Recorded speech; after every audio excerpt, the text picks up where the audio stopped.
Hi guys, so this is day 25 of the daily RC practice series. I hope you are improving with these videos. Keep liking them, sharing them so that others may also benefit from the same. So in the first paragraph of this passage, author tells us that there was economic and occupational insecurity. There has been economic and occupational insecurity in the United States since 1970s. People do not have job security. They do not have an economic security. It has also led to depletion of traditional blue collar jobs and a shift towards junk jobs. In the second paragraph, author tells us that historians have paid little attention to the phenomena of joblessness, especially before the Great Depression. Then he introduces the scholar Robin, who's an exception. He paid attention to the topic and he studied Massachusetts in particular because of some reasons. In the third paragraph, author tells us about Robin's calculations. His calculation yielded modest rates of unemployment by Great Depression standards. And he also tells us that Robin thought, or he believed, that an alternative approach would be more effective, calculating the frequency of unemployment rather than the unemployment rate at any given moment. He thought of calculating frequency or duration of unemployment. He also considered, the next paragraph tells us, that he also considered certain factors or variables that could affect unemployment, and he identified two biggest factors. One was class, which class you belong to, and the second was geography, where you lived. So it tells us that white collar jobs were not as badly affected as the blue collar jobs were, and that there could be dramatic differential in employment rates within two adjoining communities involved in the same trade. So geography also mattered. Finally, author gives his opinion about Robin's study. Now, until this point, author may have subtly favored Robin or subtly appreciated him, but in the last paragraph, he clearly mentions that Robin's study is thorough in research, creative in use of quantitative and qualitative data, and it is a model of historical analysis.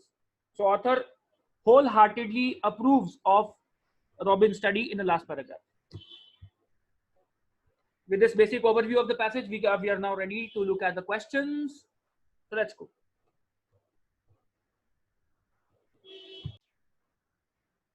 All right, so question number 1. The passage is primarily concerned with primary purpose. A. Recommending a new course of investigation. Author has not recommended any new course of investigation. Option B. Estimating unemployment rates in the latter half of 19th century. That is what Robin did. That is not something author is doing in the passage. Author merely talks about Robin's study. He is not calculating any unemployment rates. Summarizing and assessing a study, that's correct, Robin's study we're talking about. Comparing and contrasting two methods of calculating data. Author does not really compare two methods. It's only Robin's study being compared to his own, in context of his own methods. And that is also a narrow point of discussion. Okay, next question. The passage suggests before the early 1970s, okay, which of the following was true of the study by historians of the working class in the United States? Okay.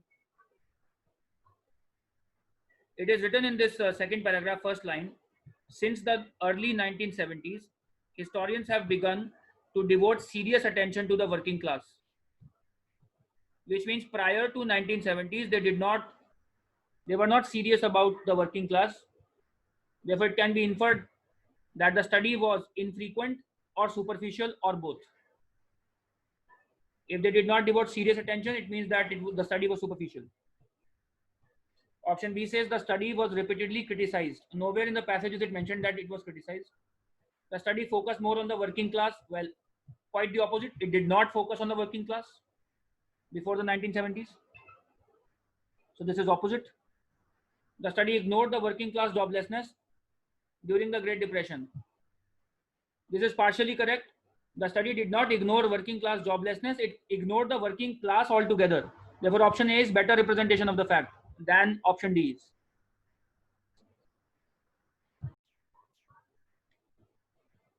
According to the passage, which is the following is true of Robin's finding concerning unemployment in Massachusetts. Okay. The question source is the second and third paragraphs. In the second paragraph, it is written that Robin concentrates on Massachusetts because of these two reasons, maybe. Here, we are given two reasons here. The first reason, the second reason. So Robin's findings tend to contradict earlier findings. Well, it is not written anywhere in the passage that his findings contradicted earlier findings. They are possible because Massachusetts has the most easily accessible historical records. A tempting choice. So does the passage say that Massachusetts has easily accessible historical records? Well, all that the passage says is that historical records are rich, which means we have ample historical record. But is this a historical record accessible easily? We don't know that. The amount of record and the accessibility of record are two different ideas. So B goes out. They are the first to mention the existence of high rates of geographical mobility. Robin's findings were not the first to mention, nowhere mentioned in the passage. They are relevant to a historical understanding of the nature of unemployment in other states also. Okay. If you read the last paragraph, it is written that the findings are applicable to other industrial areas, which means these findings are relevant to historical understanding of the nature of unemployment in other states as well. Option D must be the correct answer. Which of the following statements about the unemployment rate during the Great Depression can be inferred from the passage? Okay, let's look at it. Option A says it was sometimes higher than 15%. Let's look at it. The first line here in the third paragraph says the unemployment rates that Robin calculates appear to be relatively modest. Relatively modest, at least by Great Depression standards. He calculated an unemployment rate of around 15%, which means, and this was a modest rate of unemployment by Great Depression standards, which means during the Great Depression, there were higher rates sometimes. Yes. So option A can be inferred from the passage. Should be the correct answer. Option B says it has been analyzed seriously only since the early 1970s. Now this is an extreme modifier. There might have been a scholar or two who might have analyzed seriously the unemployment rates during the Great Depression. So this is extreme. It can be calculated more easily than can the unemployment frequency. Okay, the ease of calculation is being talked about. The passage says Robin believed that a better way to measure the impact of unemployment is to calculate unemployment frequencies. It's a better way, but it is not necessarily a more difficult way. So the ease is not being talked about. What is being talked about is productivity of measurements. It also goes out. Option D says it has been shown by Robin to be lower than previously thought. Passage nowhere mentions about the previous perceptions. It only tells us that some people had calculated higher rates of unemployment, but this man Robin calculated modest rates. There was not a popular assumption, however. Okay. Next question. Author views Robin's study with author's opinion about Robin's study is given in the last paragraph as discussed in passage analysis, and he approves, he appreciates his study. Because he appreciates his study, he calls it a model of historical analysis. It should be qualified admiration. Author is clearly not neutral. He admires his study. He is definitely not negative.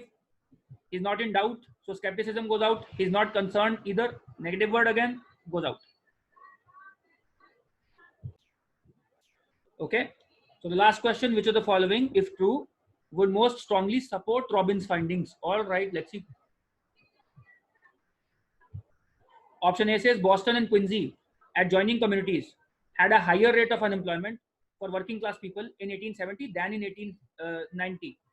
Well, Robin actually never made a comparison between two different time periods, unemployment rates in the two different time periods. And because he never made such a comparison, his findings cannot be strengthened by this piece of data. This is irrelevant.